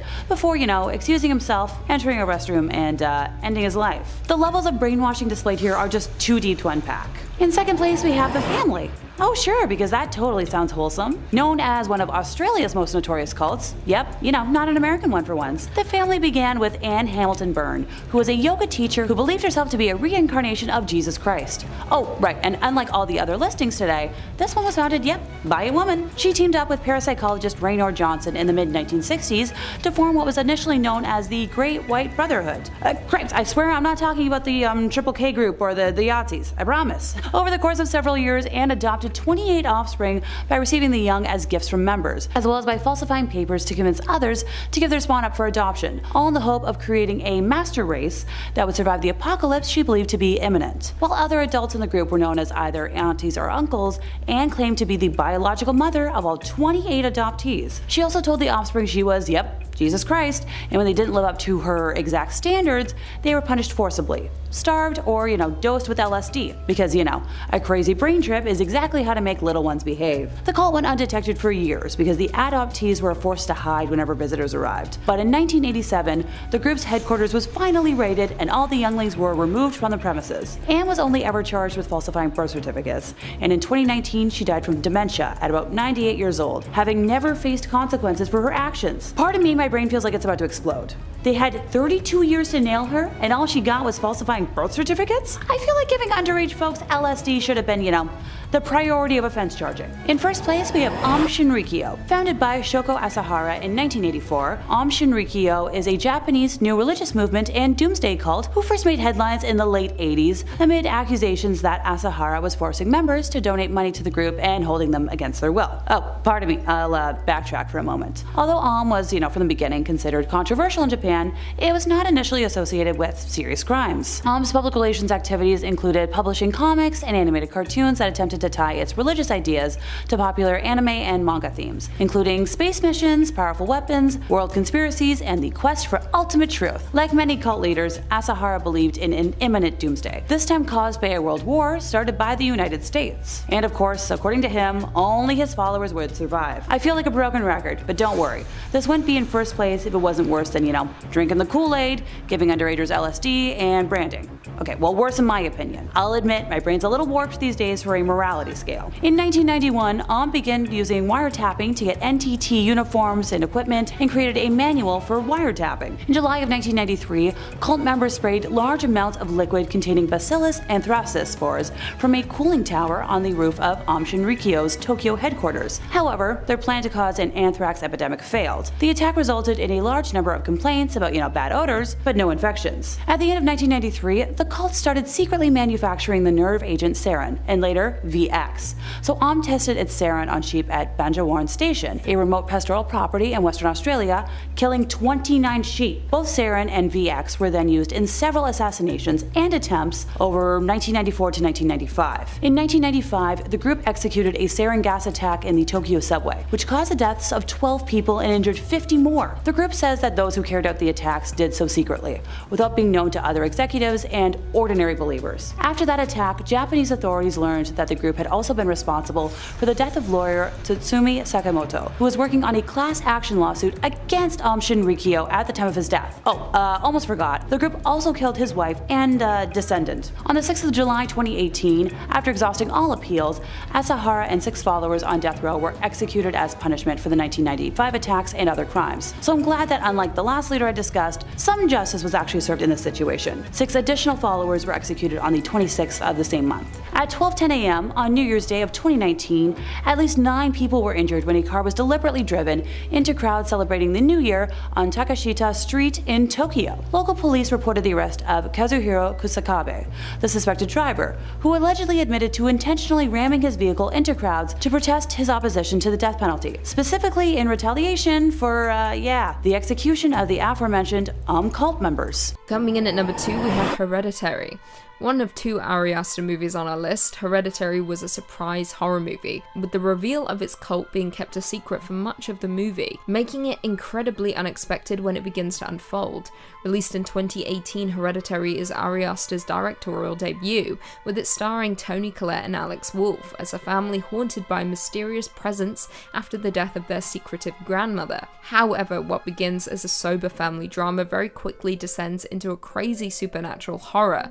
What begins as a slow burn quickly catapults into a disturbing horror after an incident involving the family's son and daughter, leaving viewers covering their mouths. As a result of the incident, the mother, Annie, is forced to turn to a support group member, Jones, for support, learning ways she can contact the realm of the supernatural. However, this has devastating consequences, with her awakening something that should never have been awoken. Viewers very quickly learn that a demon-worshipping cult are the true causes of the family's misery and pain. Worse still, Ari Aster plants Easter eggs throughout the movie as a way of warning us of things to come. However, saying that, most of us may have missed these subliminal messages, but what I can say is, the wall-crawling demon was revealed long before the last 30 minutes of the movie, with the cult being there all along, watching the family and waiting for their moment.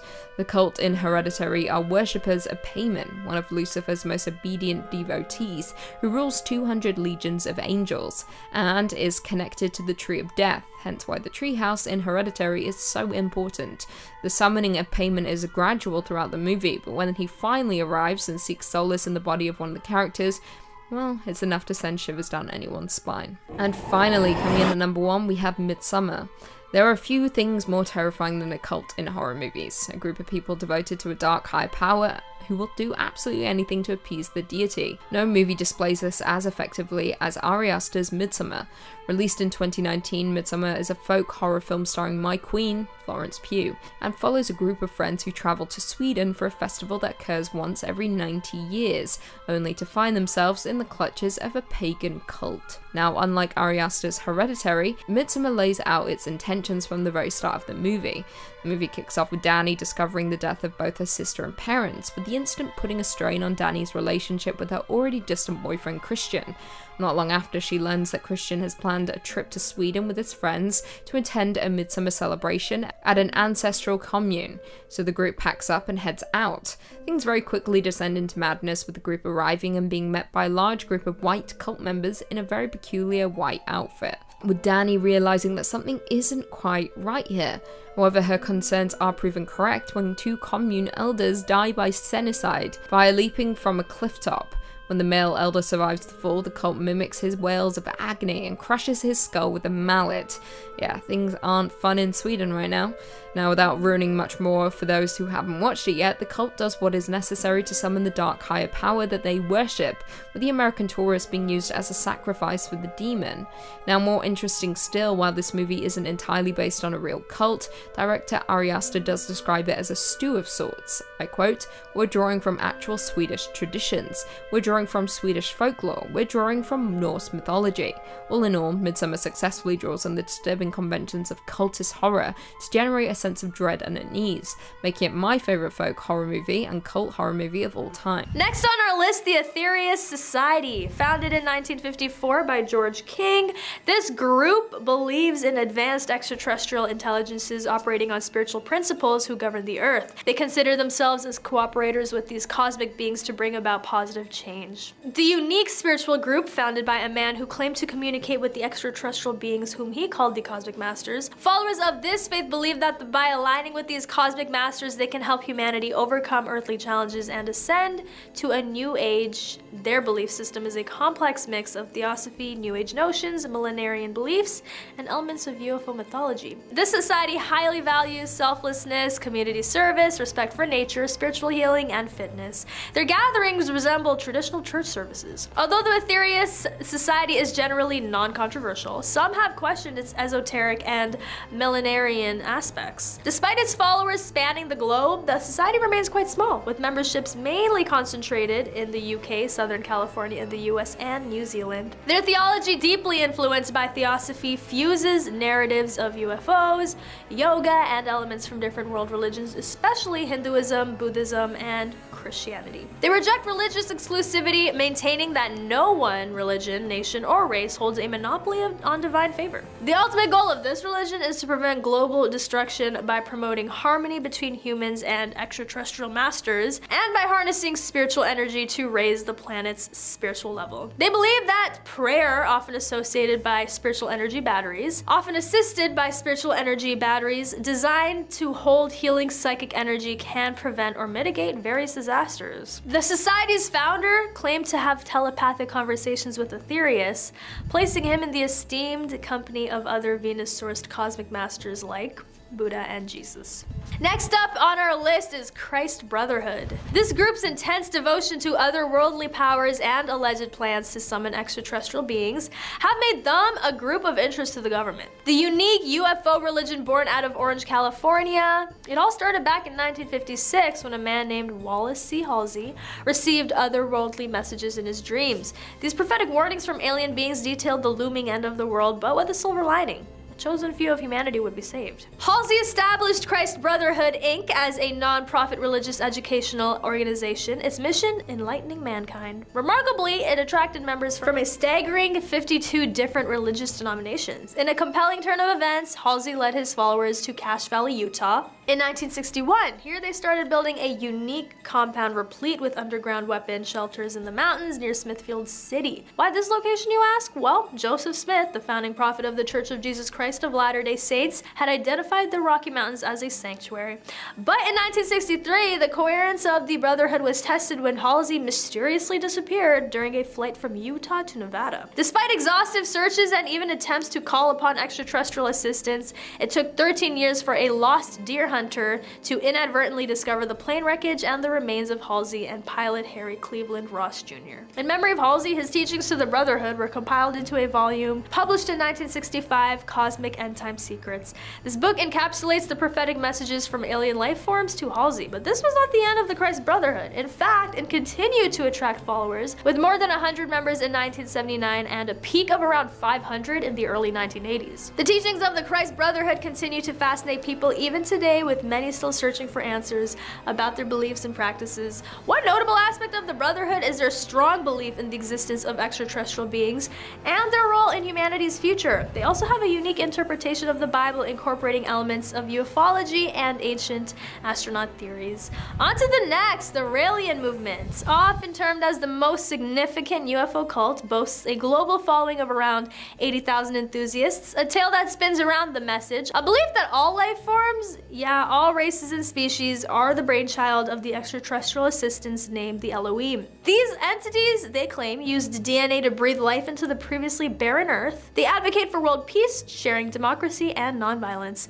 Particularly in focus today is the French sector of the movement, Mouvement Réalien Français, or the MRF, which has faced its fair share of backlash and criticism. In fact, within France, it's frequently labeled as a harmful cult. But here's where the story gets interesting. Despite the criticism and the anti-cult sentiment, the movement has managed to survive and even thrive since its inception in the early 70s. Their leader, the self-proclaimed Messiah Rael, was ousted from France in 2002 and hasn't returned since. The tale of Rael's exile, the French Raelians' resilience in the face of anti-cult biases, and the recent strategy to dissolve their formal organization for a more clandestine operation provide a captivating peek into the influence of the anti-cult movement on targeted groups within France. It's evident that the Raelian movement has faced its fair share of challenges, but their unwavering belief in the message and their desire to spread it globally is a testament to their resilience. Whether you believe in extraterrestrial origins or not, you can't deny the influence this movement has on popular culture and the ongoing conversation about the existence of alien life. In 5th place, we have NXIVM. I thought I'd kick off today with the most recent cult on our list. NXIVM was started in 1998,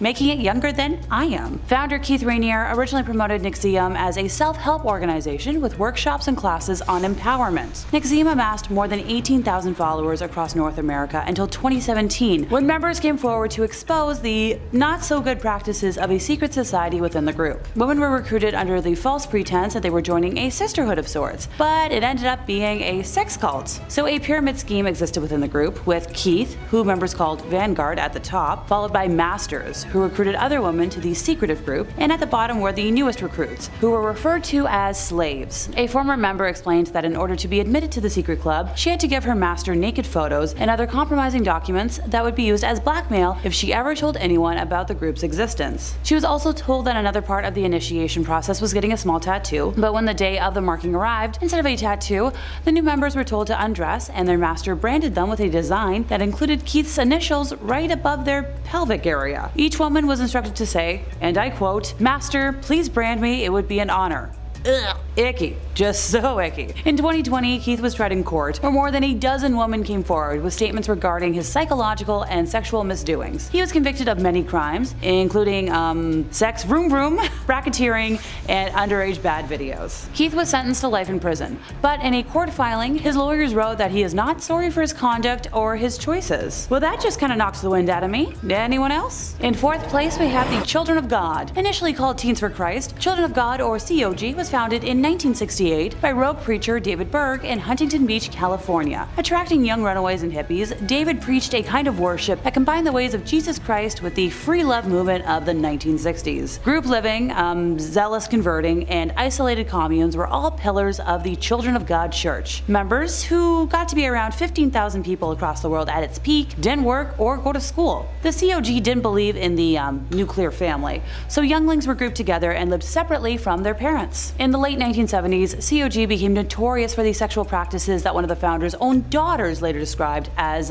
religious sexual coercion. David coined the term flirty fishing, which was a sexual practice in which women would allegedly have sex with men to bring them into the cult. If that wasn't scummy enough, he also promoted and encouraged the sexualization of younglings within the COG community. As David manipulated the COG family with his sadistic practices, members started leaving the community, including the families of actors Joaquin Phoenix and Rose McGowan, who both grew up in the communes. Former COG members began coming forward in the early 1990s, describing an environment that permitted and encouraged the physical and sexual taking advantage of younglings. Ricky DuPuy appeared on a talk show in 1993 and revealed that he'd been ordered by the group to forcibly fornicate with someone barely in the double digits of age. Ricky later took his own life, sadly like many other members of the group, including the founder's son, Ricky Rodriguez, who was sexually taken advantage of throughout his life by his father and the group. Although David died in 1994 while under FBI investigation, the cult continues to exist and now goes by the name Family International, although the group claims that the horrific practices are a thing of the past. Sure.